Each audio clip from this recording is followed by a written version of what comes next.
വിവരാജ് ഇവിടെ ചൂണ്ടിക്കാണിക്കുന്നത് ഇത് അദ്ദേഹം പറയുന്നതിന് മുഴുവൻ സാമ്പത്തിക കണക്കുകൾ മാത്രമാണ്. ഈ അയ്യപ്പ ഭക്ത സംഗമം എന്ന് പറയുന്നത് അങ്ങ് പറയുന്ന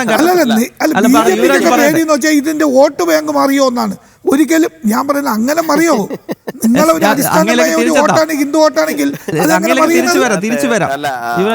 എന്താ പ്രശ്നം എന്ന് പറഞ്ഞു കഴിഞ്ഞാൽ ഇപ്പൊ അദ്ദേഹം പറയുന്നത് ബിജെപിയുടെ ഭയം ഹിന്ദു വോട്ട് മറിയുമോ എന്നുള്ളതാണ് ഭയം എന്നാണ് അദ്ദേഹം പറയുന്നത്.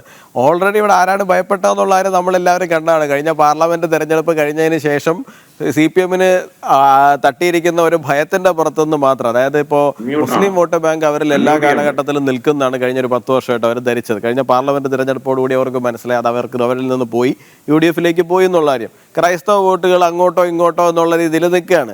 അപ്പൊ കയ്യിലുണ്ടായിരുന്ന ഹിന്ദു വോട്ട് ഈ പറയുന്ന അമിതമായ ഇസ്ലാമിക പ്രീണനം കാരണം നഷ്ടപ്പെടുകയും ചെയ്തു.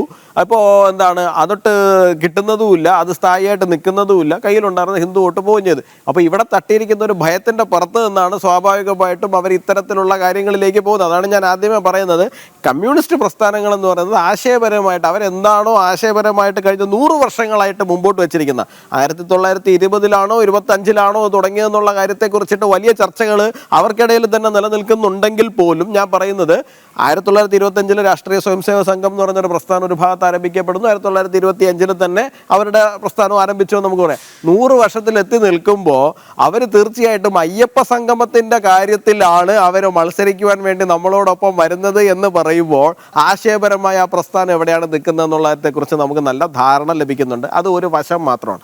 രണ്ടാമത്തെ ഒരു വശം, അദ്ദേഹം ഇപ്പോൾ ഇവിടെ വലിയ സാമ്പത്തിക വിഷയങ്ങളെ കുറിച്ചിട്ട് പറഞ്ഞു. എനിക്ക് അദ്ദേഹത്തോട് പറയാനുള്ളതെന്ന് പറഞ്ഞു കഴിഞ്ഞാൽ, തിരുവിതാംകൂർ ദേവസ്വം ബോർഡിന്റെ കീഴിൽ ശബരിമല എന്ന് പറയുന്ന ഒരു ക്ഷേത്രം ഇരിക്കുന്നത് കൊണ്ട് തന്നെ വലിയ വരുമാനം അവിടെ വരുന്നുണ്ട്. ആ വലിയ വരുമാനത്തിന്റെ പുറത്ത് തിരുവിതാംകൂറിലെ ബാക്കി ക്ഷേത്രങ്ങളിൽ മുഴുവൻ ചെലവുകൾ നടന്നു പോകുന്നുണ്ട്. തൊട്ടപ്പുറത്ത് മലബാർ ദേവസ്വം ബോർഡ് എന്ന് പറയുന്ന ഒരു സംവിധാനവും കൂടി ഉണ്ട് സർ, അതും കൂടി ഒന്ന് കാണണം. ഈ മലബാർ ദേവസ്വം ബോർഡിനകത്ത് സൂപ്പർ ഗ്രേഡ് എന്നും A ഗ്രേഡ് എന്നും B ഗ്രേഡ് എന്നും C ഗ്രേഡ് എന്നും D ഗ്രേഡ് എന്നും ക്ഷേത്രങ്ങളെ തിരിച്ചിട്ടുണ്ട്. ഞാൻ മനസ്സിലാക്കുന്നിടത്തോളം 1000-ലധികം ക്ഷേത്രങ്ങൾ C ഗ്രേഡിലും D ഗ്രേഡിലും ഉണ്ട്. നിങ്ങൾ ആ ദേവസ്വം ബോർഡിലെ ജീവനക്കാരോട് പോയിട്ടൊന്ന് ചോദിച്ചു നോക്കണം, നിങ്ങൾക്ക് ശമ്പളം കിട്ടിയിട്ട് എത്ര മാസമായി അല്ലെങ്കിൽ എത്ര വർഷമായി നിങ്ങൾ അവരോടൊന്ന് ചോദിച്ചു നോക്കണം. അമ്പലത്തിൽ ജോലിക്ക് വരുന്ന ആൾക്കാർ, അതായത് ശാന്തി ആയിരുന്നാലും ശരി തന്നെയാണ്, മറ്റുള്ളവരായിരുന്നാലും ശരി തന്നെയാണ്, അവരുടെ രാവിലത്തെ ആ ജോലി കഴിഞ്ഞതിന് ശേഷം അല്ലെങ്കിൽ അവരുടെ ആ ക്ഷേത്രത്തിൽ അവരുടെ സേവനം കഴിഞ്ഞതിന് ശേഷം ഉപജീവനത്തിന് വേണ്ടിയിട്ട് ദിവസവും ഭക്ഷണം കഴിക്കാൻ വേണ്ടിയിട്ട് തൊഴിലുറപ്പിനും ഓട്ടോ ഓടിക്കാനും മറ്റു പണിയൊക്കെ വേണ്ടി പോകുന്ന ഒരു സാഹചര്യമാണ് മലബാർ. അല്ലല്ല, ഞാൻ അങ്ങ് സംസാരിച്ചപ്പോൾ ഒരു നിമിഷം പോലും ഞാൻ ഇടപെട്ടിട്ടില്ല. അങ്ങ് ദയവീത് ഞാൻ പറയുന്നൊന്ന് കേൾക്കണം. അപ്പോൾ അവിടെ 4000-ലധികം ജീവനക്കാർ ഈ പറയുന്ന മലബാർ ദേവസ്വം ബോർഡിന്റെ C ഗ്രേഡ് D ഗ്രേഡ് ക്ഷേത്രങ്ങളിലുണ്ട്. അവരുടെ ആരുടെയും കാര്യത്തെക്കുറിച്ചിട്ട് നിങ്ങൾക്ക് യാതൊരു ധാരണയില്ല. നിങ്ങൾക്ക് അവരുടെ ആരുടെയും കാര്യങ്ങൾ പരിഹരിക്കാൻ വേണ്ട. ഈ പറയുന്ന സൂപ്പർ ഗ്രേഡിലും A ഗ്രേഡിലും B ഗ്രേഡിലും ആയിട്ട് ഒരുപാട് സഖാക്കളെ പിൻവാതിൽ വഴി കുത്തിക്കയറ്റി അവിടെ പല സ്ഥലങ്ങളിലും നിയമിച്ചു വെച്ചിട്ടുണ്ട്. അവിടങ്ങളിലും മാത്രമാണ് വരുമാനമുള്ളത്, അവിടങ്ങളിലും മാത്രമാണ് ശമ്പളവും കിട്ടുന്നത്. ബാക്കി C ഗ്രേഡിലും D ഗ്രേഡിലും ഉള്ള പാവപ്പെട്ട ജീവനക്കാർക്ക് ഒരു തരത്തിലുള്ള ആനുകൂല്യങ്ങളോ അവർക്ക് മാസ ശമ്പളം, ആനുകൂല്യം വിടൂ, മാസ ശമ്പളമെങ്കിലും കിട്ടണ്ടേ, അതുപോലും കിട്ടാത്ത അവസ്ഥ. 1.5 വർഷം 2 വർഷം കൂടുമ്പോഴാണ് ആ പാവങ്ങൾക്ക് ശമ്പളമെങ്കിലും കിട്ടുന്ന സാഹചര്യമുള്ളത്. അപ്പം നിങ്ങൾ അതിൻ്റെ സാമ്പത്തിക വശം ഒരു വശത്തേക്ക് വിട്ടേക്കൂ. പിന്നെ നമ്മുടെ സംസ്ഥാന സർക്കാരിനോട് ആരോടും വിവേചനം ഇല്ല, അതല്ല ഇതല്ല എന്നൊക്കെ പറഞ്ഞു. ലോകം മുഴുവൻ കണ്ട ഒരു സംഭവമായിരുന്നു കുംഭമേള എന്ന് പറയുന്നത്. 60 കോടി ജനങ്ങളാണ് അവിടെ വന്നിട്ട് പോയത്. നമ്മുടെ സംസ്ഥാന സർക്കാരിൻ്റെ, കേരള സർക്കാരിൻ്റെ മാത്രമാണ് ഒരു സ്റ്റോൾ അവിടെ ഇല്ലാതെ പോയത് എന്ന് പറഞ്ഞു കഴിഞ്ഞാൽ കേരളത്തിലെ ജനങ്ങൾ കേൾക്കേണ്ടതാണ്. എല്ലാ സംസ്ഥാന സർക്കാരുകൾക്കും UP സർക്കാർ കത്തെഴുതിയിരുന്നു, നിങ്ങളുടേതായിട്ടുള്ള സ്റ്റോൾ ഇവിടെ വരണം, കാരണം നിങ്ങളുടെ സംസ്ഥാനങ്ങളിൽ നിന്ന് ഒരുപാട് പേര് ഇവിടെ വരുന്നുണ്ട്, തീർച്ചയായിട്ടും അവർക്കുള്ള സൗകര്യങ്ങൾ ഒരുക്കുവാൻ വേണ്ടിയിട്ട് നിങ്ങൾ കൂടെ കൂടണമെന്ന് പറഞ്ഞപ്പോൾ കേരള സർക്കാർ മാത്രമാണ് അതിനകത്ത് പങ്കുചേരാതെ മാറി നിൽക്കുന്ന സാഹചര്യം ഉണ്ടായിട്ടുള്ള. ആ ആൾക്കാരാണ് ഇപ്പോൾ വന്നിട്ട് അയ്യപ്പ സംഗമം നടക്കുന്ന ഈ വിഷയത്തെക്കുറിച്ചിട്ട് വലിയ വാദോരാത്ത രീതിയിലുള്ള സാമ്പത്തിക വശങ്ങളും ഭക്തരുടെ വികാരങ്ങളും ഒക്കെ കണക്കിലെടുത്തുകൊണ്ട് സംസാരിക്കുന്ന സാഹചര്യം ഉണ്ടാകുന്നത്. തീർച്ചയായിട്ടും എനിക്ക് പറയാനുള്ള, നിങ്ങൾ പ്ലാറ്റിനം സ്വാമിയെന്നും ഗോൾഡ് സ്വാമിയെന്നും അല്ലാത്ത സ്വാമിയെന്നും സാധാരണ സ്വാമിയെന്നും ഒക്കെ പറഞ്ഞ ആൾക്കാരെ വേർതിരിക്കുന്ന തരത്തിലേക്ക് ഇത് കൊണ്ടുവരുന്നതിനകത്ത് സാമ്പത്തികം മാത്രമല്ല അവിടെ വിഷയമായിട്ട് നിൽക്കുന്നത്. തീർച്ചയായിട്ടും നിങ്ങൾക്ക് തട്ടിയിട്ടുള്ള ഭയം തന്നെയാണ് നിങ്ങളുടെ വോട്ട് ബാങ്ക് അവിടെ നിളയി പോകുന്നു എന്നുള്ള കാര്യത്തെക്കുറിച്ചിട്ട്. ആ ഭയം നിങ്ങൾക്കുണ്ടാകുന്നത് ജെനുവിനാണ് എന്ന് മാത്രമേ ഞാൻ പറയുള്ളൂ. അത് മറ്റൊന്നും കൊണ്ടല്ല, നിങ്ങളുടെ കയ്യിൽ നിന്ന് ആ വോട്ട് പോയി.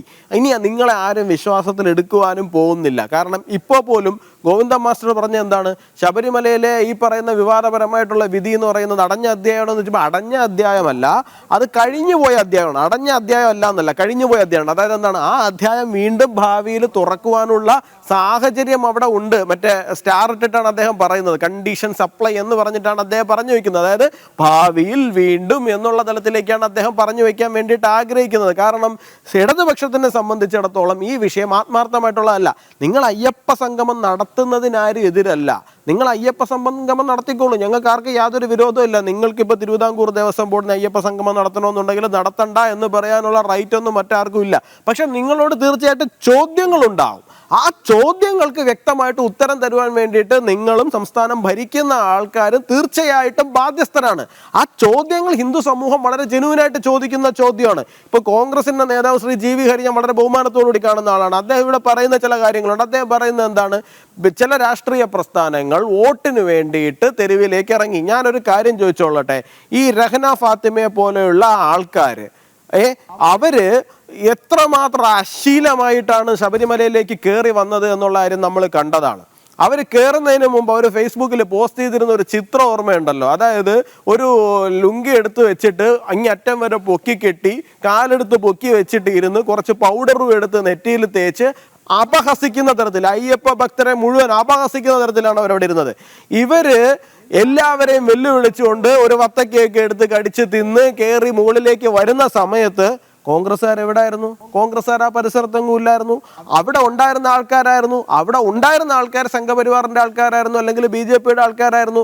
ഞങ്ങളുടെ പേരിൽ അതിന് കേസുണ്ട്. അതിന്റെ പേരിൽ എത്ര തവണ മല കയറി ആൾക്കാരെ അറസ്റ്റ് ചെയ്തുകൊണ്ട് പോകുന്ന സാഹചര്യം ഉണ്ടായിട്ടുണ്ട്.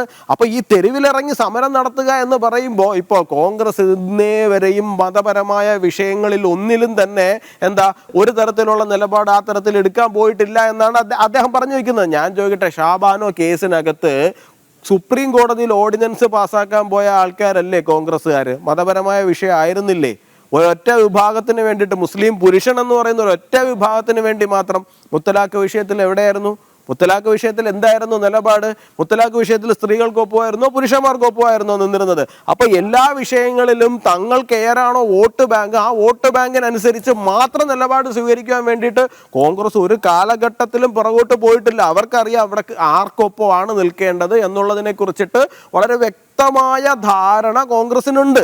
അപ്പോൾ ഞങ്ങൾ ഇന്ന് വരെയും മതപരമായ കാര്യത്തിൽ അങ്ങനെ നിലപാടെടുക്കുന്നവരല്ല, ഇങ്ങനെ നിലപാടെടുക്കുന്നവരല്ല എന്ന് പറയുന്നതിനകത്ത് അർത്ഥമൊന്നുമില്ല.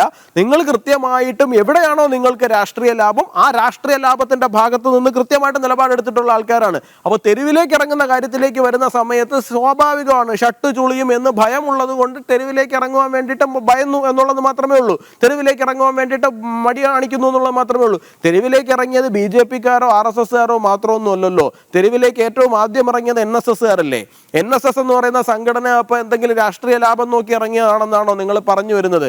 NSSകാർ വളരെ കഷ്ടപ്പെട്ട് പന്തളത്ത് ഇത്രയും ആയിരക്കണക്കിന് ജനങ്ങളെ സംഘടിപ്പിച്ചുകൊണ്ട് അവർ പുറത്തേക്ക് ഇറങ്ങുന്ന സാഹചര്യം ഉണ്ടായില്ലേ? അപ്പൊ തെരുവിലേക്ക് ഇറങ്ങിയ ആൾക്കാർ മുഴുവനും എന്തോ കുഴപ്പക്കാരാണ്, അവര് നടത്തിയത് മുഴുവനും മോശപ്പെട്ട കാര്യങ്ങളാണ്, വെറുതെ കരക്കിരുന്ന് ഞങ്ങൾ മാത്രമാണ് ഇതിനകത്ത് ആത്മാർത്ഥമായിട്ട് ഇടപെട്ടത് എന്ന് പറയുന്നതിനകത്ത് ശരിയല്ല. ഞാൻ ഇതിനകത്ത് രാഷ്ട്രീയം നോക്കി സംസാരിച്ചിട്ടില്ല. കാരണം ഞാൻ ഇവിടെ സംസാരിച്ച് തുടങ്ങുമ്പോൾ പോലും കോൺഗ്രസ്സുകാരനാണ് പ്രയാർ ഗോപാലകൃഷ്ണൻ എന്ന് പറയുന്ന കൃത്യമായ ബോധ്യത്തോടു കൂടി തന്നെയാണ് ഞാൻ സംസാരിച്ചത്. കാരണം പ്രയാർ ഗോപാലകൃഷ്ണന്റെ നിലപാട് എന്തായിരുന്നു എന്നുള്ള കാര്യത്തെ കുറിച്ചിട്ട് വ്യക്തിപരമായിട്ട് എനിക്ക് നല്ല ധാരണയുണ്ട്. അദ്ദേഹത്തോട് അങ്ങേയറ്റത്തെ ബഹുമാനവുമുണ്ട്, അങ്ങേയറ്റത്തെ സ്നേഹവുമുണ്ട്. അദ്ദേഹം മരിച്ചപ്പോൾ പോലും ഒരു കോൺഗ്രസ്സുകാരൻ എന്നുള്ള നിലയിലല്ല, ഒരു അയ്യപ്പ ഭക്തൻ എന്നുള്ള നിലയിൽ തന്നെയാണ് അദ്ദേഹത്തെ കാണാൻ ഞങ്ങളെ പോലുള്ള എല്ലാവരും തയ്യാറായിട്ടുള്ളത്. അപ്പോൾ ഒരു ഭാഗത്തിരുന്നുകൊണ്ട് അന്ന് നടന്നിട്ടുള്ള പ്രക്ഷോഭങ്ങളെ മുഴുവൻ ഒരു വശത്ത് നിന്ന് അങ്ങ് തള്ളിപ്പറയുന്ന സാഹചര്യം ഉണ്ടാവരുത്. ആ പ്രക്ഷോഭങ്ങൾ നടന്നില്ലായിരുന്നു എന്നുണ്ടെങ്കിൽ തീർച്ചയായിട്ടും പിണറായി വിജയൻ എന്ന് പറയുന്ന അഹങ്കാരിയായിട്ടുള്ള മുഖ്യമന്ത്രി തീർച്ചയായിട്ടും ശബരിമലയിൽ തോന്നിയവാസം കാണിക്കുമായിരുന്നു. അത്രയും പ്രക്ഷോഭം നടന്നിട്ട് പോലും അദ്ദേഹം ആ തോന്നിയവാസം കാണിക്കുന്നതിന് പുറകോട്ട് പോയിട്ടില്ല. പക്ഷേ ഇതൊന്നും ആയിരിക്കുമായിരുന്നില്ല, അത്രയും പ്രക്ഷോഭങ്ങൾ അന്ന് തെരുവുകളിൽ നടന്നില്ലായിരുന്നു എങ്കിൽ സംഭവിക്കുന്നത്. അത് തന്നെയാണ്.